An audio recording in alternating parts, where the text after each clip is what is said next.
Operation Cobra, the American breakout at Avranches on the 25th of July 1944, lifted the lid off the can in which the Germans sought to confine the Allies after the D-Day landings in Normandy 7 weeks earlier.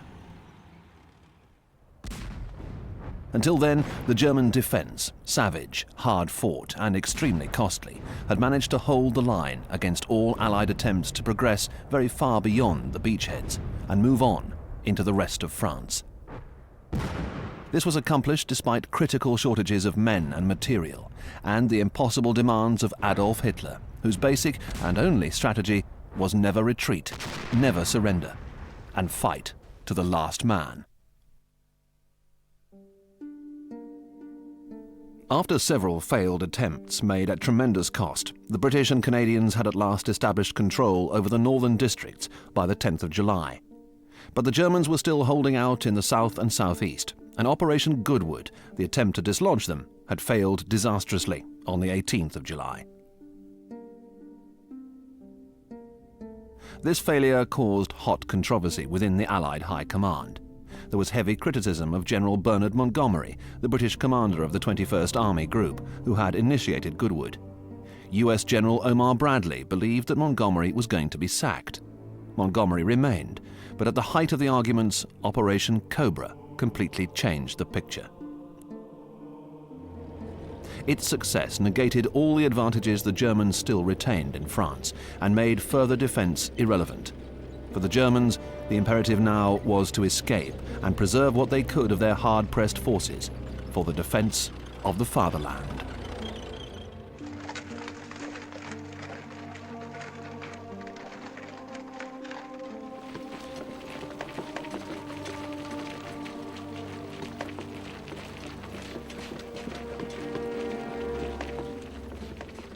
The situation after the success of Operation Cobra was symptomatic of the Axis war effort as a whole.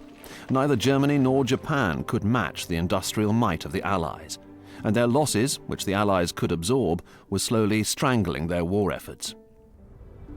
After 5 years of a war that had seen their early spectacular victories, both Germans and Japanese were on the run, fighting desperately to prevent the enemy from closing in on their home territories.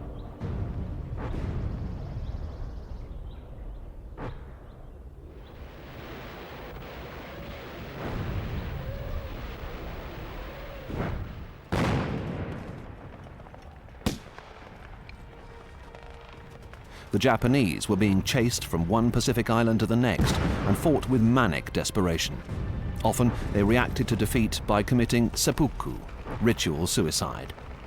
The finishing line for the Americans' island-hopping campaigns was the islands of Japan themselves, which to the Japanese were sacred soil. For them, the fate of their divine emperor Hirohito was also at stake.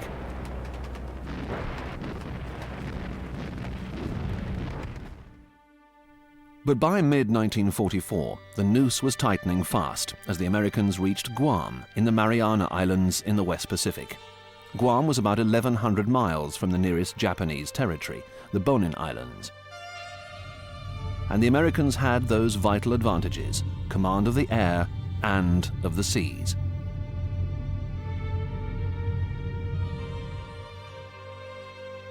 In Europe, the Germans were being assailed in the east and the south as well as the west. By 1944, the Russians had advanced beyond their own borders to force the surrender of Germany's ally Romania and enter the Bulgarian capital, Sofia. In southern Europe, despite the masterly defense put up by Field Marshal Albert Kesselring, the Allies had captured Rome, Rimini and Florence and were pressurizing the Germans' Gothic defense line.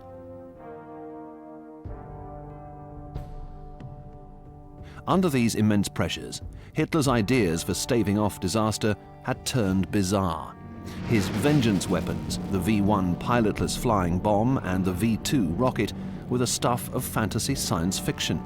The vengeance was Hitler's answer to the Allied bombing of Germany, but the notion that the V-weapons might turn the course of the war in Germany's favor was also present.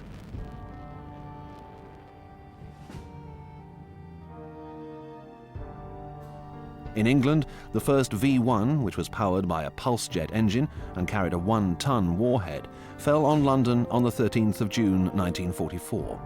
The throaty roar of its engine, then the sudden silence as it cut out and the V1 plunged to earth, was a terrifying moment for everyone who heard it.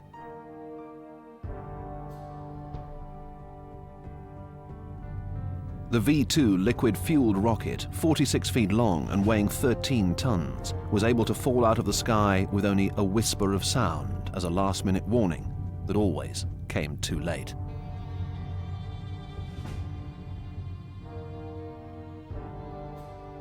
The sheer craziness of the V-weapon campaign doubtless played its part in a plot to kill Hitler that had been brewing since 1942. On the 20th of July 1944, a one-armed veteran, Count Klaus Schenk von Stauffenberg, placed a briefcase containing a time bomb beneath a heavy oak map table in a hut at Hitler's Rastenburg headquarters. The bomb blew up at 12:42 hours during a high-level conference, but Adolf Hitler was not among the dead. He had, it seems, been saved by the thickness of the tabletop. The Führer's revenge was terrible. Around 200 people were put on trial and executed. Some of them had been only on the periphery of the plot, but implication was enough. Several high-ranking suspects were obliged to kill themselves, including Erwin Rommel, who was in hospital after suffering a fractured skull when his staff car was strafed on the 17th of July. General Ludwig Beck, former chief of the General Staff, and Field Marshal Gunther von Kluge, who took over Rommel's command after he was injured. Kluge was sacked within a month for failing to warn Hitler of the bomb plot. Hitler had always entertained deep hatred and jealousy of the Prussian officer class to which von Stauffenberg and other high-ranked conspirators belonged, and came to believe that the entire Wehrmacht was riddled with them. He wasn't wrong either. The German army had been the focus of several plots to assassinate the Führer since before the war. Army officers, for their part, had contempt for Hitler and his fanciful ideas of military strategy, which had already brought disaster and shame on the German army in Russia. Fear, suspicion, and the dread that Hitler's vengeance might fall on anyone at any time was a corrosive factor in the plight of German commanders in France. All the more so when their task was to save what they could of their remaining forces and extricate them from the Allied trap that began to close after Operation Cobra.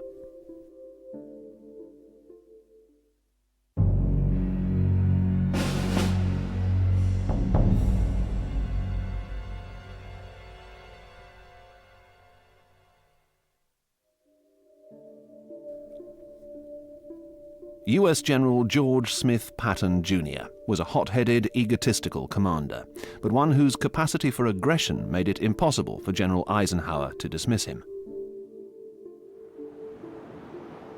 Patton's behavior gave Eisenhower plenty of opportunity. The incident in Sicily, when he slapped the face of a young soldier suffering from battle fatigue, made Patton notorious. He did it again a week later. Though he apologized, Patton was relegated and spent almost a year kicking his heels before he was given command of the US Third Army in January 1944. But Patton's stern war face and his mask of insensitivity and swaggering self-confidence hid a man of too much emotion and too much self-doubt to justify his own concept of an effective military commander. War, said Patton, is very simple, direct, and ruthless. It takes a simple, direct, and ruthless man to wage war. In this context, Patton's performance as a hard-nosed bully was impeccable. Not surprisingly, he aroused opposing reactions. He was hated and admired in equal measure.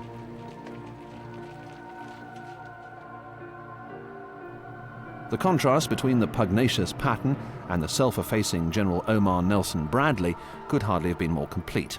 Whereas Patton was always hot news for war correspondents, Bradley's understated style of command afforded little copy.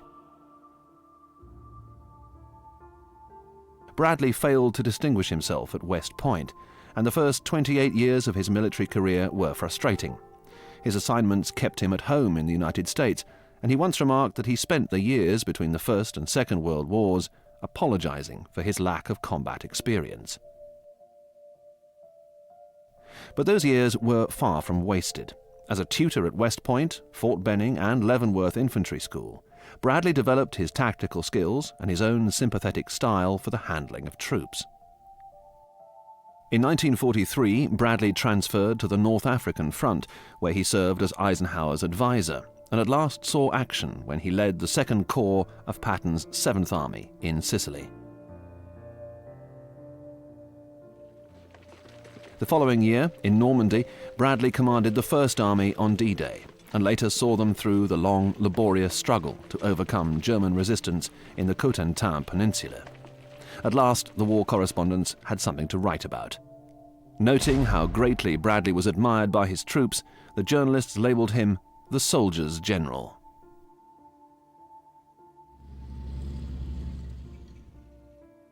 Field Marshal Gunther Hans von Kluge was one of the elder statesmen among German military commanders in the Second World War. His career had begun as long ago as 1901. Later, Kluge was in command of Army Group Center, which challenged but failed to overcome the Russian defenders of Moscow in the winter of 1941. In July 1944, when Hitler dismissed Field Marshal von Rundstedt, Kluge replaced him as overall commander of the German forces defending France. But by this time, Kluge had realized that Hitler's strategy meant the destruction of the army. Kluge became extremely pessimistic about Germany's chances in the war, but he never discovered if his prognosis was correct. Hitler suspected that he was implicated in the bomb plot of the 20th of July. He was relieved of his command on the 17th of August and ordered back to Germany. 2 days later, while on the way, Kluge killed himself at Metz in northeastern France.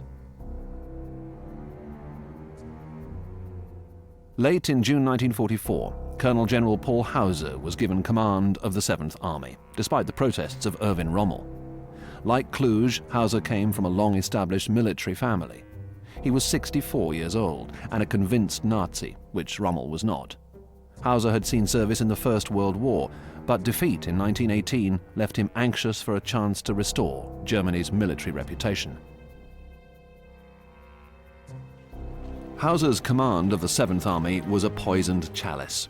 It was already in a parlous state after a month of desperate defense in Normandy, and in the subsequent retreat through the Falaise-Argentan Gap suffered more losses in men and material.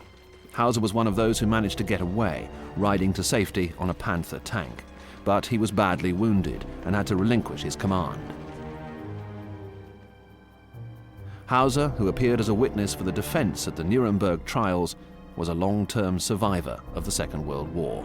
He was 92 when he died in 1972. Treat yourself to the best gift in history this holiday season. Enjoy unlimited access to award-winning podcasts and thousands of hours of original history documentaries released weekly exclusively on History Hit. There are topics for all history lovers, from Pompeii to D-Day. Sign up via the link in the description for an exclusive discount. Don't miss out on this incredible opportunity to explore the past like never before with History Hit.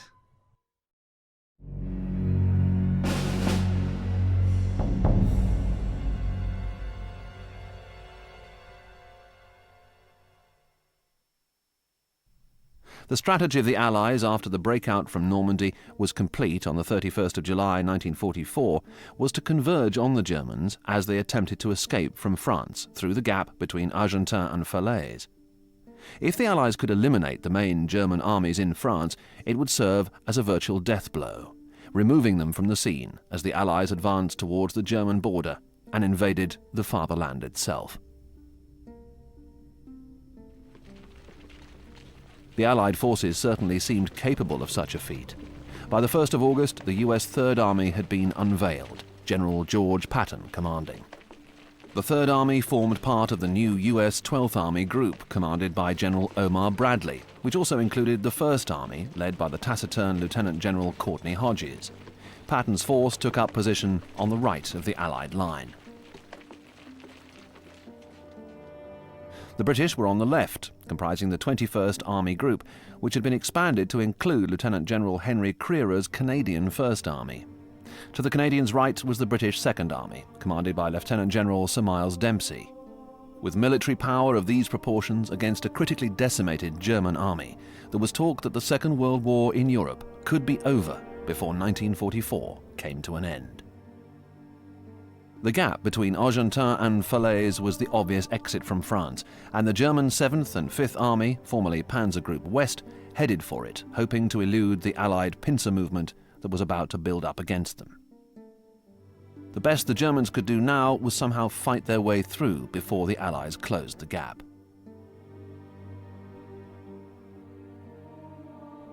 Top German commanders were pessimistic about their prospects, but among the lower ranks, who probably knew less about their real situation, hope was not yet lost. Some faint hearts had deserted, more than 1,600 were executed in 1944, but others still had faith in the brilliance of their leaders and their own fighting spirit.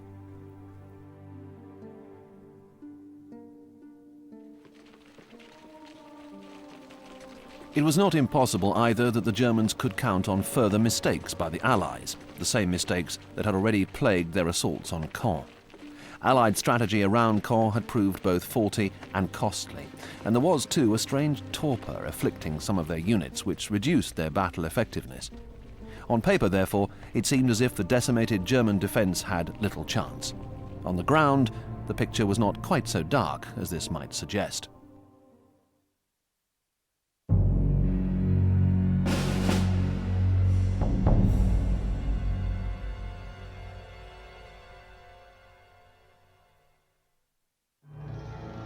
Even before the D-Day landings in Normandy on the 6th of June 1944, the Allied commanders had come to believe that wherever Allied forces met the Germans in anything like equal strength, the Germans were going to prevail. It followed from this that to triumph in Normandy, the Allies must create the most favourable conditions possible for their forces. These conditions depended in the main on the overwhelming size of the invading armies and the vastly superior numbers of their weapons. In this rather nervous scenario, the Allies would have to swamp their way to success, or not succeed at all. However, by July 1944, the steady, if slow, build-up of Allied capability in France was creating the mammoth military strength the scenario required. Already by the end of June, 875,000 Allied troops, 150,000 vehicles, and 570,000 tons of stores had arrived in Normandy, and replacements exceeded casualties by over 17,000 fresh troops. There was now no question that the Allies and the Germans would meet on the basis of equality, even if Allied dominance of the air were not included in the equation.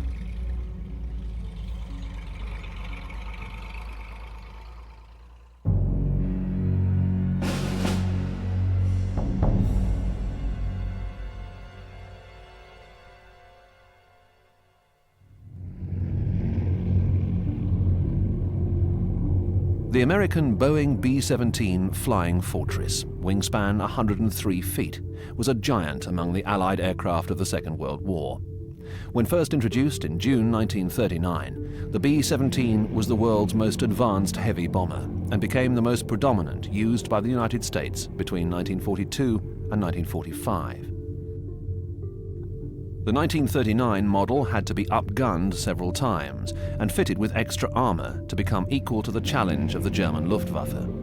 This requirement produced the final Flying Fortress variant, the B-17G, and 8,630 were delivered to the United States Army Air Force in Europe by April 1945, when production ceased. The B-17G Flying Fortress was manned by between 6 and 10 aircrew. Powered by 4 1,200 horsepower Wright Cyclone engines, the bomber could reach a maximum speed of 287 miles an hour and had a ceiling of 35,000 feet. With a full bomb load of 12,800 pounds, the Flying Fortress's range was 1,100 miles. For defense, the bomber carried 13 half-inch machine guns, some of them sighted in the front turret.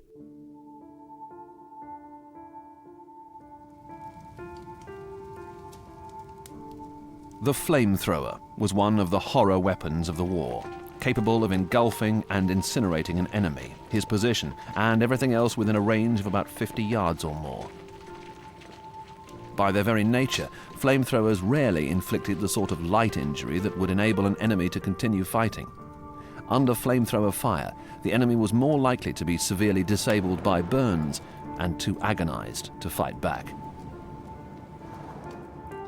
Initially, flamethrowers served different uses for the British and Americans. The Germans had already used these weapons in their Blitzkrieg campaigns of 1939 and 1940, and the British Expeditionary Force in Western Europe was well aware of their punishing potential.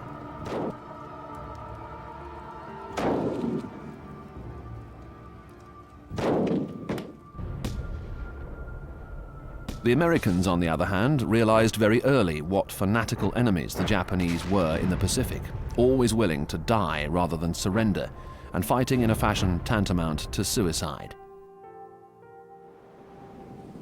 In the Pacific theater, the flamethrower was used against Japanese pillboxes and blockhouses. In this context, the flamethrower was less of a direct fighting weapon, more of a shortcut to avoid the slaughter that would ensue if the Japanese were allowed to deploy their full strength in more conventional warfare. Most flamethrowers used in the Second World War were portable one-man weapons. Their range was, of course, limited, but the recompense was the flamethrower's awesome effectiveness.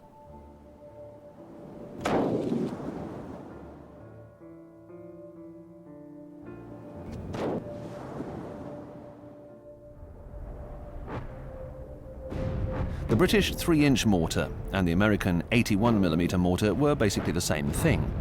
The mortar was a fairly simple 3-inch caliber weapon requiring a 3-man team, one to carry the short stubby barrel, another to carry the base plate, the third carrying the bipod, which was adjustable, all in addition to several 3-round ammunition carriers. The mortar, which had a characteristic thud when in action, was percussion fired and had to be reloaded for each shot.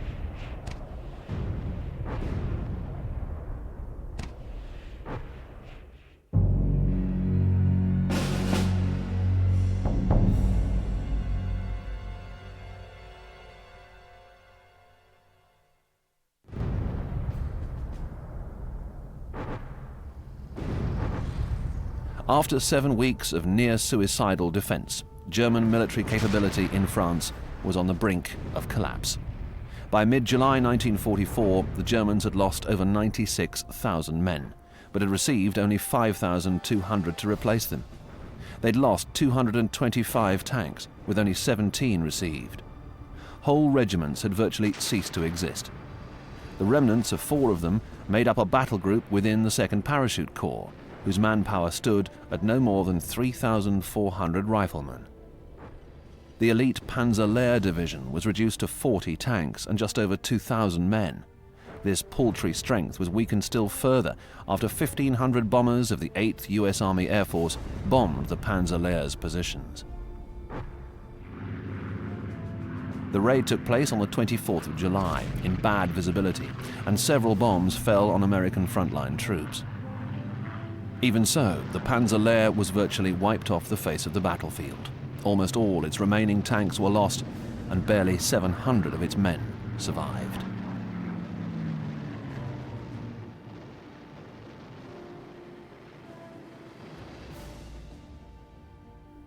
Essentially, the German 7th Army in France had been reduced to scratch formations, and all they had to back them up were 4 battalions of the 275th Division, all of them weak and hardly capable of holding back the onslaught of the Allies.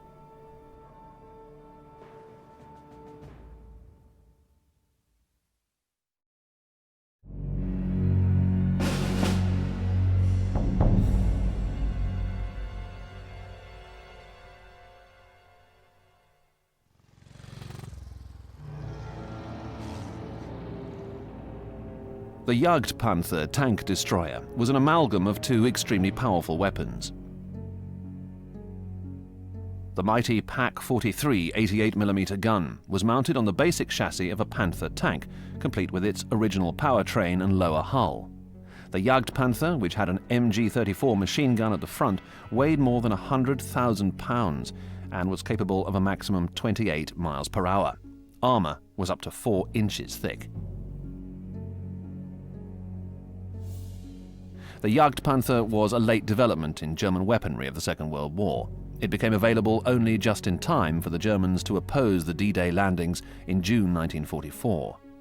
By that time, the German armaments industry was already so hard-pressed that it could produce only 382 Jagdpanthers before the war came to an end in 1945.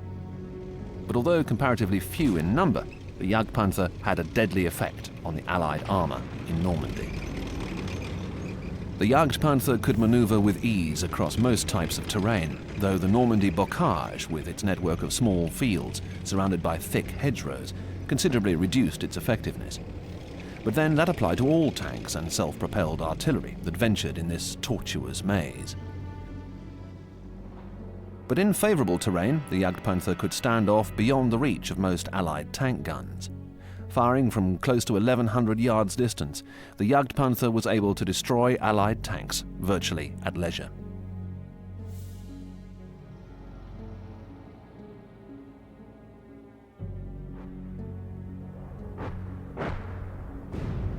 German hand grenades were mainly designed to kill by exploding on or close to their targets. Unlike Allied grenades, there was only minimal fragmentation, so that hot and deadly fragments were not expelled by the blast when the grenade blew up. The Steyl Handgranat 24, the S-24, was a grenade of this type. It was primed by unscrewing the base and pulling on the detonation cord attached to a wooden stick. It was relatively simple to use and had a particularly effective pin mechanism.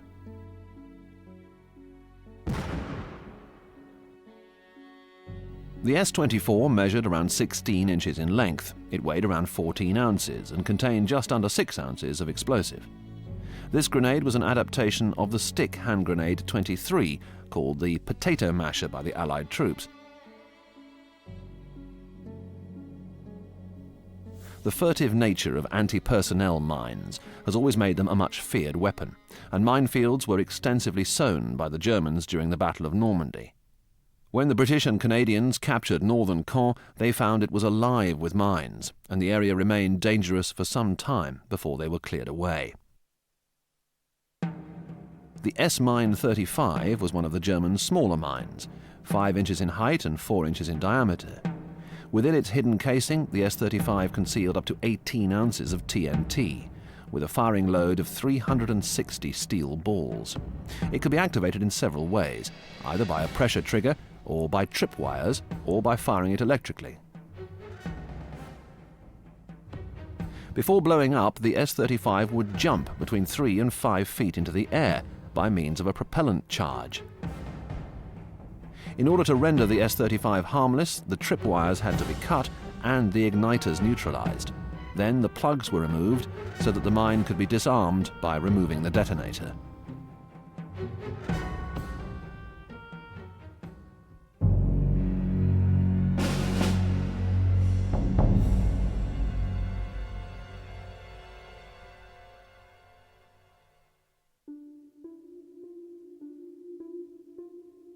On the 15th of July 1944, Erwin Rommel warned Hitler that the moment was fast approaching when the hard-pressed German defences would crack. The moment arrived 10 days later, on the 25th of July. Delayed by rain, low cloud and bad visibility, Operation Cobra at last got off the ground, although it stuttered rather than leapt into life with a preliminary raid that hit the American forward positions. Over 100 GIs were killed, and nearly 500 others were injured. Nevertheless, the prestigious Panzer-Lehr division was all but destroyed, and the way was open for a full-scale Allied advance. The raid provoked the customary blaze of artillery from the German defenders, who gave their performance more credit than it was due. When the friendly fire from their own air force made the Americans hastily vacate their positions, the Germans presumed that they were withdrawing in the face of their guns.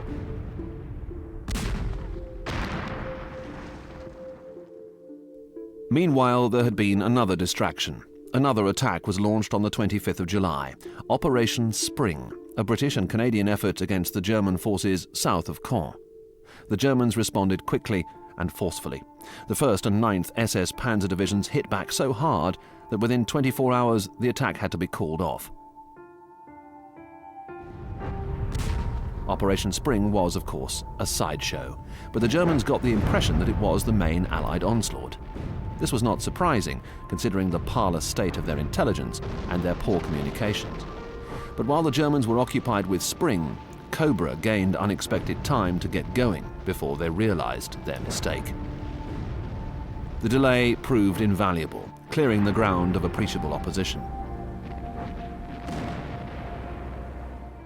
On the 25th of July, the US 7th Corps had pushed more than 2 miles into the German positions. On the 26th, US 8th Corps had joined in and the Germans were pushed back a further 4 miles. These successes set up the conditions for the US 2nd Armoured Division, known as the Hell on Wheels Division, to break through into open country on the 27th of July. The next day, the US 7th Corps reached Coutances. By then, the Germans had at last realized what was happening and switched the 2nd and 17th SS Divisions to pose a threat to the Americans' flank. But it was too late. The Germans succeeded in blocking the way into Coutances for a few hours, but by the evening they'd been driven off, and the Americans were in possession. On the 30th of July, General Patton's Third Army seized the important road junction at Avranches and the southern extent of the Cotentin Peninsula. By this time, Allied forces had advanced 37 miles, covering more ground in 6 days than in the whole of the previous 7 weeks. The Normandy countryside that now lay before the Americans was a very welcome sight. At last they were out of the bocage, that obstructive maze where even their Rhino tanks equipped with blades for cutting through the hedgerows, had managed only minimal progress.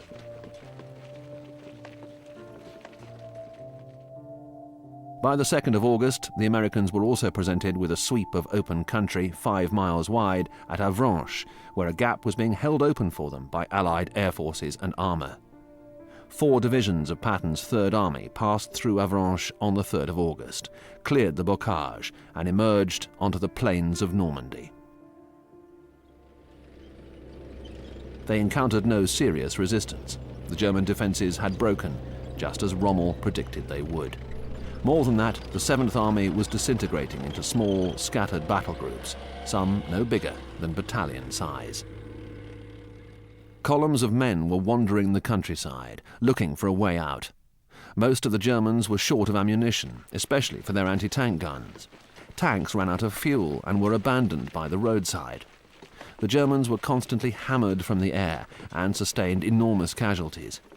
By the 6th of August 1944, they'd lost more than 144,000 men, and replacements, when they managed to get through, numbered less than 20,000. It was a scene of chaos and despair, but as so often happened with the Germans, it was not the whole story. Where they were able to regroup and mount a defence, even where they could mobilise only a few tanks, they could still impede the Allied advance. It seemed impossible that they could turn it back, and the Allies tended to take that for granted. But it was unwise, just as it was 4 months later in the Ardennes, when the Americans were surprised by a last-ditch armoured offensive. The Führer still hoped to transform German fortunes in Normandy with a brilliant last-minute strike, and however pessimistic their own views, his commanders were still duty-bound to try to make Hitler's dreams come true. On the 3rd of August, Hitler ordered a counterattack, Operation Lüttich, to take place at Avranches 3 days later. The purpose of Lüttich was to isolate the US Third Army, turn north and crush the Normandy beachhead. This was, of course, unduly, even criminally ambitious.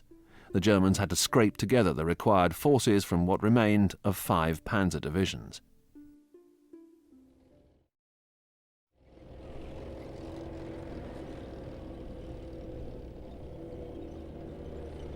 Between them, they had only 185 tanks, and their mobile armoured attack would inevitably attract attention from Allied planes. Erwin Rommel, who knew about such things, would never have approved, but at the time he was out of action and out of favour. He was under suspicion for complicity in the July bomb plot to kill Adolf Hitler.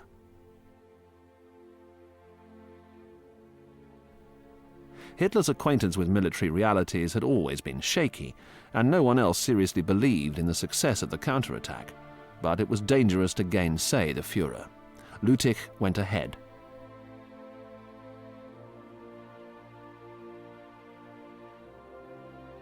The German assault would begin at Mortain, which had been captured by the US 7th Corps, and the positions to be targeted were those of the 30th US Division.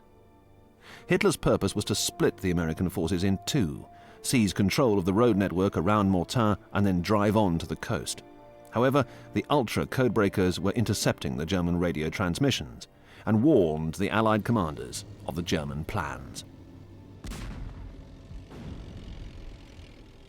The panzers managed to capture Mortain, but it was of no use to them without control of the road junctions to the north, which were blocked by the Americans at l'Abbé Blanche. The strategic Hill 314, sited on the high ground east of Mortain, also eluded the Germans. The hill remained in the hands of the US 30th Division, who used it to plaster the Germans with artillery fire. But the Germans were undeterred by difficulties. They kept on attacking Hill 314, and at one point an SS officer presented the Americans with a surrender ultimatum. The Americans declined to accept. This refusal was answered by even more vigorous attacks, in which several American foxholes were overrun. In the bitter fighting that followed, the Americans on Hill 314 had to call on their artillery for rescue. But the sound and fury of the German assaults were hollow, and their successes were short-lived. The Americans sent out tanks to hunt down their infantry, and early on the 7th of August, Allied fighter bombers arrived and pounded them so heavily that half their tanks were destroyed. Next, a 5-mile advance by the panzers into the American lines came to an ignominious end when they ran out of fuel. The German armor took so much punishment that they had only 8 of their 88mm tank guns left. Field Marshal Kluge and Colonel General Hauser were so appalled at the wastage that they dared to protest when Hitler ordered the panzers to remain in position on the 9th of August. As usual, protest proved useless. Hitler issued orders for a further attack on the 11th of August in the direction of Avranches, 20 miles west of Mortain.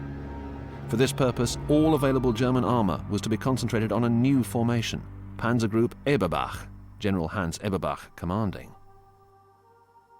The new group comprised the scratchings of those forces that had been able to survive. But the German attack at Mortain had valuable uses for the Allies.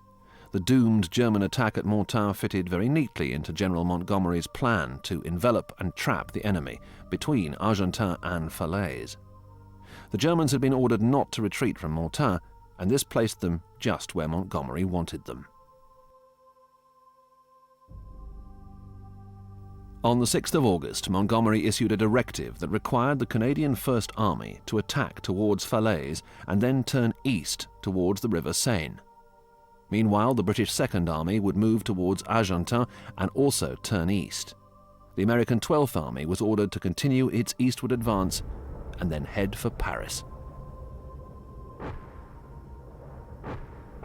The German counterattack at Mortain and their subsequent failure to retreat while there was still time meant that the whole of their Army Group B, the remnants of the force assigned to defend Normandy, stood between the jaws of Montgomery's trap. The encirclement was amended on the 8th of August when Patton's 15th Corps was ordered to Alenion to cover the southern sector of the trap. 3 days later, the Canadians received new orders to capture both Falaise and Argentan, while the 12th US Army Group completed the entrapment by advancing to Argentan. On paper, it all appeared straightforward, but as so often happened with the Germans, the reality on the ground was different. Instead of enclosing and mopping up a depleted and dispirited enemy, the Allies found themselves fiercely resisted. One of the Germans' great strengths was their ability to switch armor, guns, and men from one place in immediate danger to the next, and to do it quickly. This strategy had succeeded several times already, and now it was going to succeed again. Operation Totalize, the Canadian advance on Falaise, began on the 7th of August, but became bogged down 4 days later. The Canadians' reserves and the 1st Polish Armoured Division were fighting their first battle, and they proved unequal to the task of either capturing Falaise or driving through to Argenton to meet up with the Americans. By the 11th of August, when the Canadians came to a halt, they were only halfway to Falaise after an advance of 9 miles.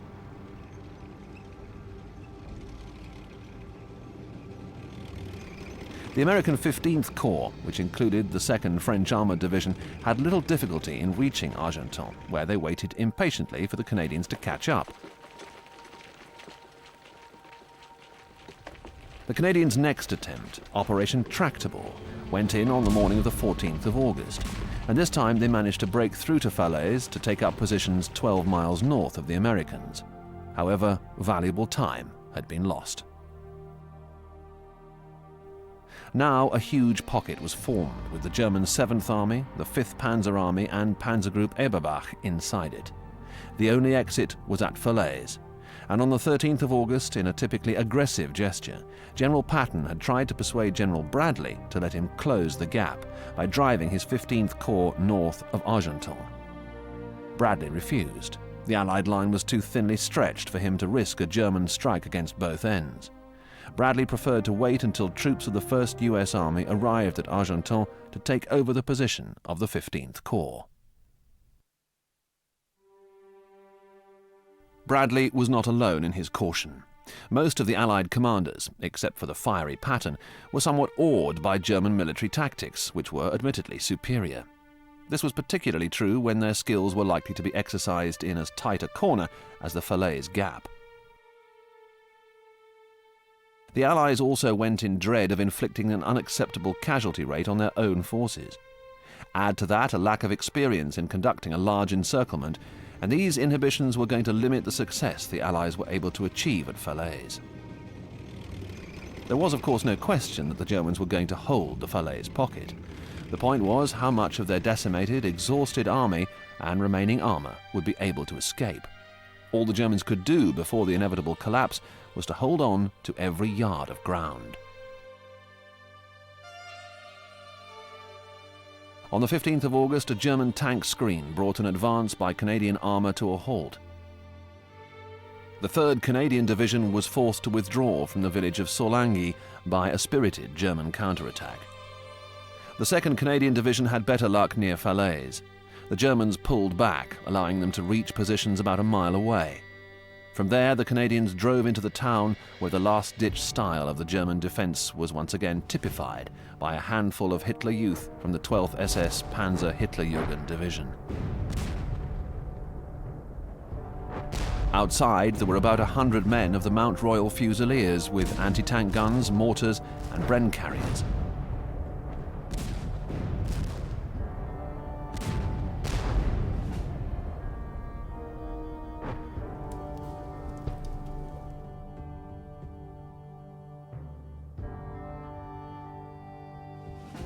At the end, the Fusiliers took only 4 prisoners.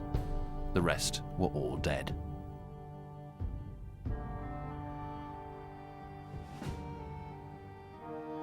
Falaise itself was a sea of ruin and rubble so extensive that it was impossible to make out where the streets had been. Bulldozers set to work clearing up the mess. Several hours passed before bulldozers were able to clear paths for the Canadian vehicles. The previous day, Field Marshal von Kluge informed Army Headquarters that holding the gap at Falaise was impossible. This time, and at long last, Adolf Hitler saw sense and agreed to a retreat. But he dismissed von Kluge, whom he suspected not only of complicity in the July bomb plot, but of negotiating with the Allies behind his back. Von Kluge was replaced by Field Marshal Walter Model, who found himself in charge not of an army, but of a rabble avid to get away from the killing fields of Normandy.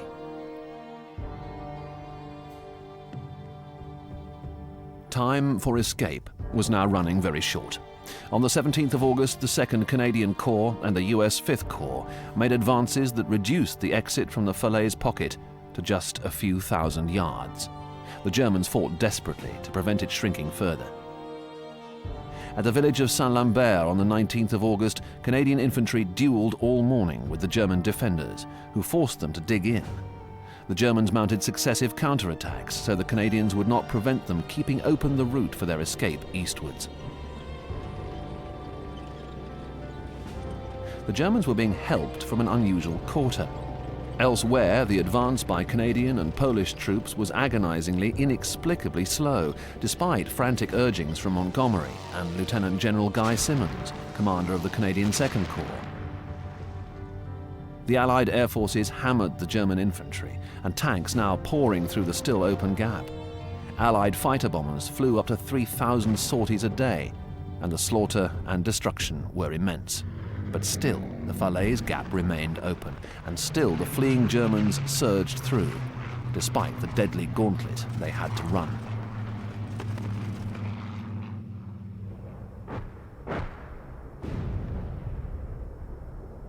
The Poles had seized the high ground at Montormel and set up machine gun positions from which they blasted down fire on the Germans passing below.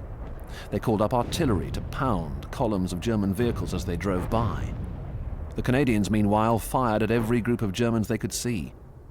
The Germans were scattered, running in ones and twos from the shelter of one wood to the next. Some were picked off quickly. Some fell to the ground but managed to run on. Some lay injured, unable to continue. Some simply gave up and hoisted white flags. But by then, the ground was littered with corpses and the hulks of smoking, ruined tanks and vehicles.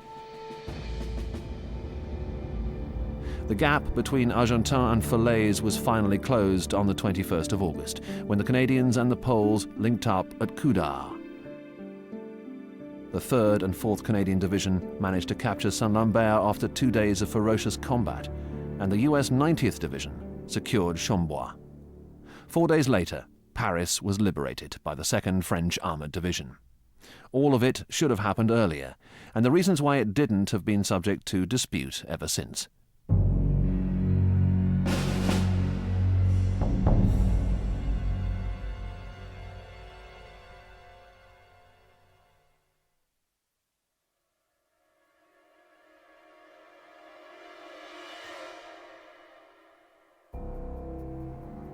The nature of the fighting in Normandy between the 25th of July and the 21st of August 1944 seemed inexplicable. The German forces were in a state of collapse. They were outnumbered and outgunned. They had no air cover and were constantly hammered by the Allied air forces. Their intelligence was poor and their communications were faulty. Adolf Hitler, their supreme commander, issued orders no responsible military man would ever have contemplated.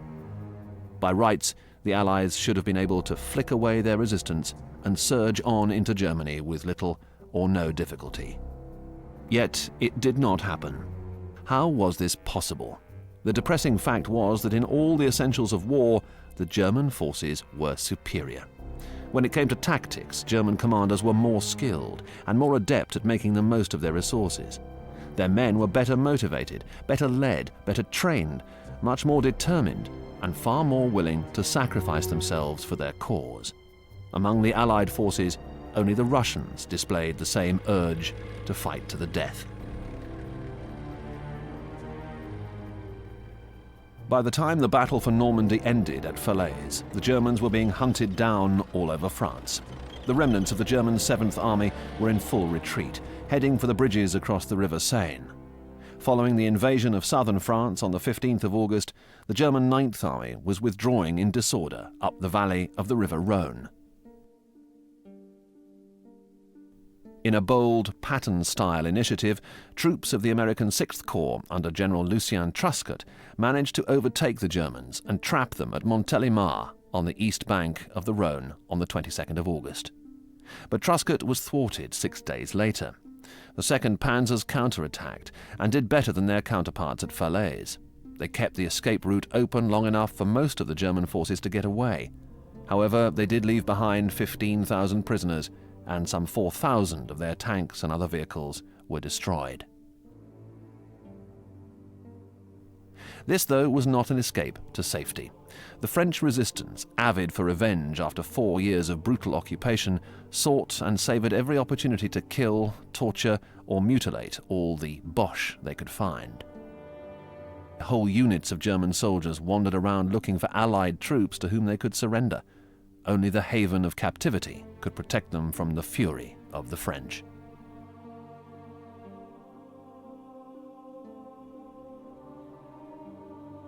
Meanwhile, in the west, far from any chances of getting out of France, isolated German garrisons held out at Brest, Lorient, Saint-Nazaire, La Rochelle, and in the estuary of the Gironde. Brest surrendered after a long siege on the 18th of September 1944, and the rest a few months later, except for Lorient, which remained in German hands until the end of the war.